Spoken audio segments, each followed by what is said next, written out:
नमस्कार, मैं हूं सुनील बॉबी और आप इस समय देख रहे हैं अपना खास कार्यक्रम बिहार समाचार, जहां बातें करते हैं बिहार की, खबरें होती है बिहार की। बिहार के खबरों के साथ साथ देश दुनिया में क्या कुछ चल रहा है, तमाम खबरों से आपको कराते हैं अपडेट।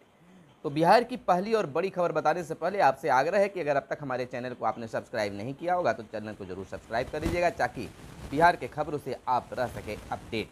बिहार में नगर निकाय चुनाव का डंका बज चुकी है, तैयारियां जोर शोर से जारी है। इसी बीच राज्य निर्वाचन आयोग का जिलाधिकारियों को दिया गया एक खास निर्देश। कहा गया कि ऑनलाइन भी होगा नगर निकाय चुनाव में नामांकन, यानी कि बिल्कुल पंचायत चुनाव के तर्ज पर नगर निकाय चुनाव कराने का व्यवस्था किया जा रहा है। नगर निकाय चुनाव जो है पंचायत चुनाव के तर्ज पर कराया जाना है।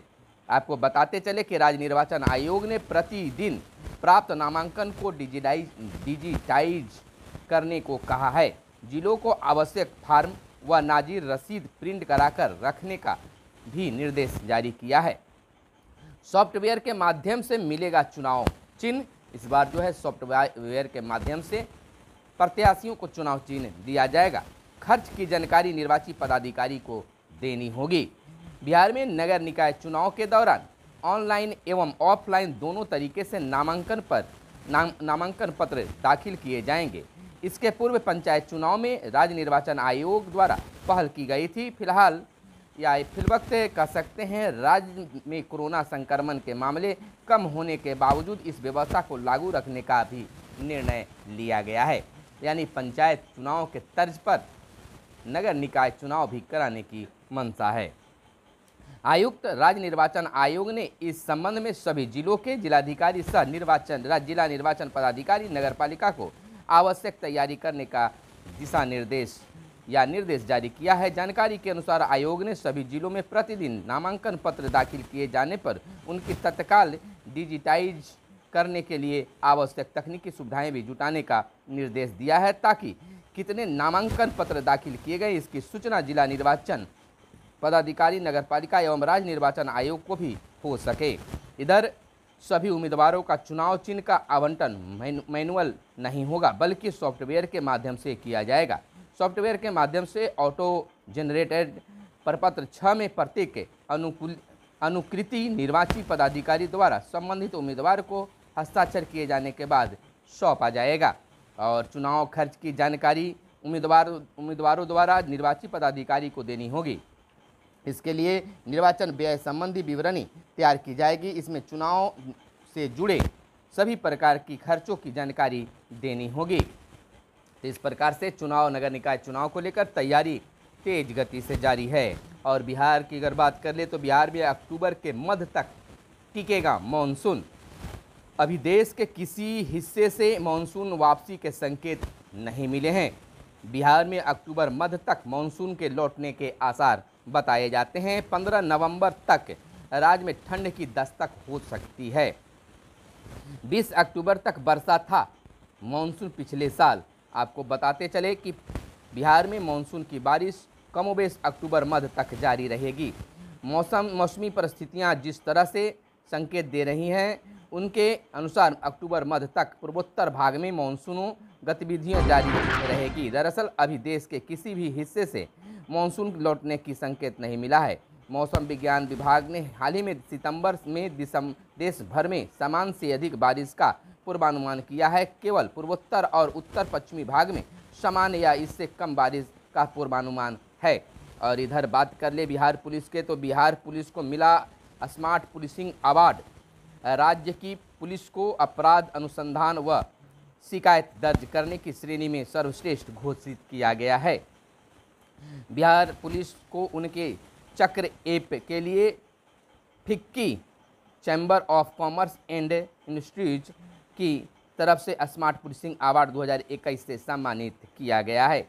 नई दिल्ली में फिक्की की तरफ से होमलैंड सिक्योरिटी मसले पर आयोजित वार्षिक सम्मेलन में इस अवार्ड से सूबे की पुलिस को नवाजा गया है। और इधर बिहार के शिक्षकों की अगर बात कर ले तो शिक्षक दिवस के अवसर पर भी बिहार के शिक्षकों को नहीं मिल पाया उनका वेतन। करीब 2 माह से वेतन नियोजित शिक्षकों को नहीं मिल पाया है। तो शिक्षक दिवस पर सम्मान जहां दिए जा रहे हैं, वहीं यह भी सोचना चाहिए कि शिक्षकों को सम्मान देना है तो उन्हें मानसिक टेंशन से दूर किया जाए। नालंदा, पटना व पश्चिमी चंपारण के डीईओ किए जाएंगे पुरस्कृत। शिक्षा विभाग राज्य के तीनों जिलों नालंदा, पटना और पश्चिमी चंपारण के जिला शिक्षा पदाधिकारी को पुरस्कृत करेगा।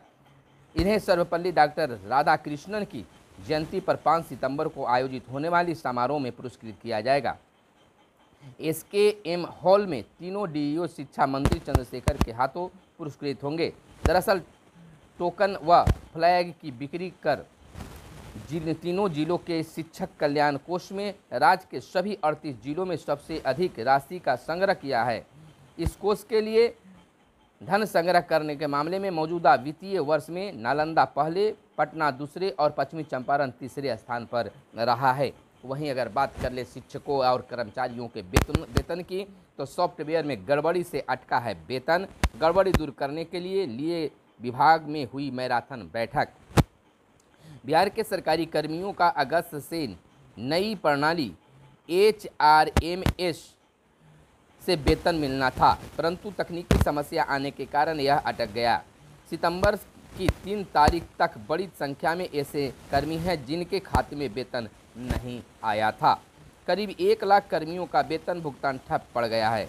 राज्य सरकार ने कर्मियों के वेतन छुट्टी के साथ ही सर्विस बुक समेत अन्य सभी सेवाओं को ऑनलाइन करने के लिए HRMS प्रणाली तैयार की है। समान प्रशासन विभाग इनका नोडल विभाग है। पहले चरण में सचिवालय के सभी विभागों और इससे जुड़े निदेशालय समेत अन्य कार्यालयों के कर्मियों को इसमें जोड़ा गया है, परंतु इसने शुरू होते ही काम करना बंद कर दिया। इधर बताते चले कि इसकी गड़बड़ी तुरंत दूर करने के लिए समान प्रशासन विभाग के प्रधान सचिव ने बीते दिन को एक मैराथन बैठक की। इसमें इस प्रणाली को तैयार करने वाले TCS की तकनीकी टीम के अलावा विभाग के संबंधित पदाधिकारी मौजूद हुए थे। और इधर बता दें, डेंगू मरीज की रिपोर्ट नहीं दे रहे हैं अस्पताल। बिहार के निजी अस्पताल एवं जांच घर डेंगू के मरीज की रिपोर्ट स्वास्थ्य विभाग प्रशासन को नहीं दे रहे हैं। कई बार डेंगू की जांच को लेकर रैपिड टेस्ट कर ही मरीज को डेंगू का शिकार बता रहे हैं। और इधर 132 रूटों में संशोधन होगा। क्षेत्रीय परिवहन प्राधिकरण पटना ने 132 रूटों पर चल रही बसों के मार्ग में आंशिक संशोधन करने का निर्णय लिया है। परिवहन विभाग ने इसकी सूचना सार्वजनिक कर आम लोगों की 5 सितंबर तक सुझाव मांगे हैं। इधर बात पंचायत प्रतिनिधियों की कर ले तो पंचायत प्रतिनिधियों के लिए सरकार की नई योजना है कि गांव और पंचायत वार्ड के विकास को लेकर खास विशेष तौर से राशि जारी की जाएगी। इसको लेकर खास बैठकें भी की गई है और गांवों के विकास को लेकर, वार्ड के विकास को लेकर, पंचायत के विकास को लेकर खास फंडिंग भी बिहार सरकार करने जा रही है। बिहार सरकार की नज़र जहां एक तरफ रोशनी पर है, यानी कि सोलर लाइट पर है, वहीं नल जल योजना पर भी खास व्यवस्था है। एक तरफ जाकर पंचायत प्रतिनिधि यानी कि वार्ड सदस्य जो हैं अपने यहाँ नल जल ठीक न होने की आवाज़ उठा रहे हैं, वहीं अब तेज गति में नल जल योजना में खास सुधार और मरम्मत करने की योजना भी सरकार बनाई है और उस योजना में सुधार की कार्य भी तेज गति से जारी की जा रही है। कर्मियों के मकान किराया भत्ते में वृद्धि। बिजली कंपनी ने कर्मियों के मकान किराया भत्ता में वृद्धि की है, विशेषकर उन इलाकों में जहां हाल ही में नगर निकाय घोषित किए गए हैं। कंपनी की ओर से जारी आदेश में कहा गया कि समय समय पर नगर विकास विभाग की ओर से नगर पंचायत, नगर परिषद और नगर निगम के गठन विस्तार किया जाता रहा है। इसी के आलोक में क्षेत्रीय कार्यालय की ओर से मकान का किराया भत्ता दिया जाता है। हाल ही में राज्य सरकार ने कुछ इलाकों को नगर निकाय घोषित किया है। इन इलाकों में कार्यरत कर्मियों की कंपनियों की नियमानुसार मकान किराया भत्ता दिए हैं और शहरों की तुलना में गाँवों में बेरोजगारी दर अधिक। Centre for monitoring Indian economy ने अगस्त का आंकड़ा जारी किया है। रिक्त पद भरने की प्रक्रिया भी शुरू की गई है। बिहार में अगस्त में बेरोजगारी दर घटकर 12.8% रह गई है। शहरों की बेरोजगारी दर 24.6% बताया जाता है। गाँवों की अगर बात करें तो 10.9% बताई जाती है। और इसकी तुलना में लगभग आधी है, यानी शहरों की तुलना में गांव आधी है। यह जानकारी centre for monitoring Indian economy द्वारा इस महीने में जारी आंकड़े से मिली है। CMIE के अनुसार बिहार में पिछले 10 माह के बाद बेरोजगारी दर घटी है। और इधर कुछ और खबरों पर अगर चर्चा कर लें तो मिशन 2024 इन दिनों छाया हुआ है। एक तरफ बिहार में जहां नरेंद्र मोदी का नाम आ रहा है, PM मोदी का नाम आ रहा है, वहीं बिहार के मुख्यमंत्री नीतीश कुमार की भी जोर शोर से चर्चा चल रही है। कुछ लोग का कुछ कहना है, कुछ का कुछ कहना है, लेकिन मिशन 2024 इन दिनों चर्चा में बना हुआ है। जदयू कार्यकारिणी की बैठक में मुख्यमंत्री की हुंकार, लोकसभा चुनाव की तैयारी में जुट जाएं। पार्टी की नीतीश से अपील, आप PM पद के सबसे योग्य उम्मीदवार, विपक्ष को एकजुट करें। 50 पार नहीं कर पाएंगे भाजपा, नीतीश कुमार का यह बड़ी बयान आया है। नीतीश कुमार ने कहा है, मेरे लिए पद महत्वपूर्ण नहीं है, मैं देश के विपक्षी दलों को एकजुट करने में लगा हूं। सबसे महत्वपूर्ण यही है, नेता का चयन सभी पार्टियां मिलकर ही करेगी। भाजपा देश के माहौल को खराब कर रही है, हम सभी को पंचायत स्तर तक सावधानी बरतनी है। इधर 2024 में देश जुमलेबाजों से मुक्त होगा, ललन सिंह का कहना है। मणिपुर अरुणाचल जदयू मुक्त, अब बिहार की बारी, मोदी ने दिया है। पूर्व उप मुख्यमंत्री सुशील कुमार मोदी ने कहा है, मणिपुर और अरुणाचल प्रदेश में जदयू के सभी विधायकों के भाजपा में शामिल होने के पूर्वोत्तर के 2 राज्य जदयू मुक्त हो गया है और अब बिहार की बारी है। दावा किया है कि लालू प्रसाद जल्द ही बिहार की जदयू मुक्त कर देंगे, बेटे को मुख्यमंत्री बनाने का सपना पूरा करेंगे। इधर विधायक तोड़ सकते हैं पर जनादेश आपके साथ नहीं हो सकता है, मांझी ने कहा है। इधर पूर्व मुख्यमंत्री और हम के प्रमुख जीतन राम मांझी ने मणिपुर में जदयू विधायकों को भाजपा में शामिल किए जाने पर ट्वीट किया है। कहा है कि आप किसी दल के विधायक को डराकर, समझाकर, बुझाकर, लालच देकर, ब्लैकमेल कर अपने साथ ले सकते हैं, पर उससे जनादेश आपके साथ नहीं जा सकता है। इधर आपको बता दें, RCPC ने पार्टी विरोधी किया था कार्य, कहा गया। मुख्यमंत्री नीतीश कुमार ने कहा है कि वर्ष 2024 लोकसभा चुनाव विपक्षी दल मिलकर लड़ें तो भाजपा 50 सीट का आंकड़ा पार नहीं कर पाएगी। मैं इसी अभियान में लगा हूं, विभिन्न राजनीतिक दलों के नेताओं से मेरी बातें हुई है, इसी सिलसिले में जल्द ही मैं दिल्ली भी जाऊंगा। कहा कि ललन सिंह तो 150 सीट बोल रहे हैं, पर मैं कहता हूं कि भाजपा 50 के अंदर सिमट जाएगी।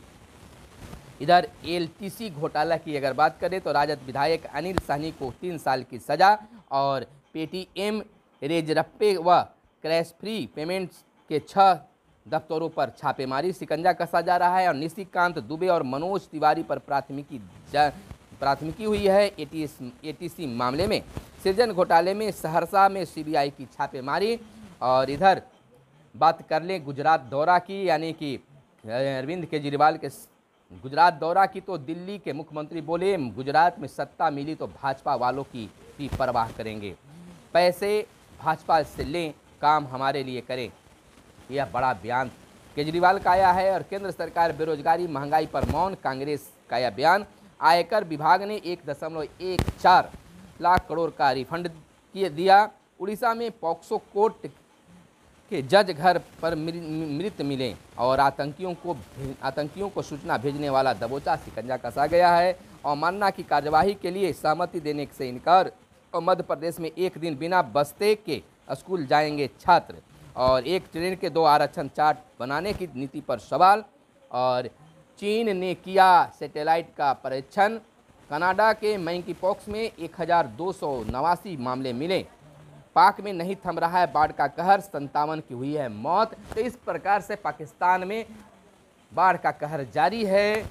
और बिहार की बात कर ले तो बिहार में कहीं पानी है तो कहीं सुखाड़ है। तो खबरों में आज बस इतना ही। हमारे साथ बने रहिए अगली खबर को जानने के लिए। कैमरे के पीछे हैं मिस्टर साहिल राज। धन्यवाद। जय हिंद, जय भारत, वंदे मातरम।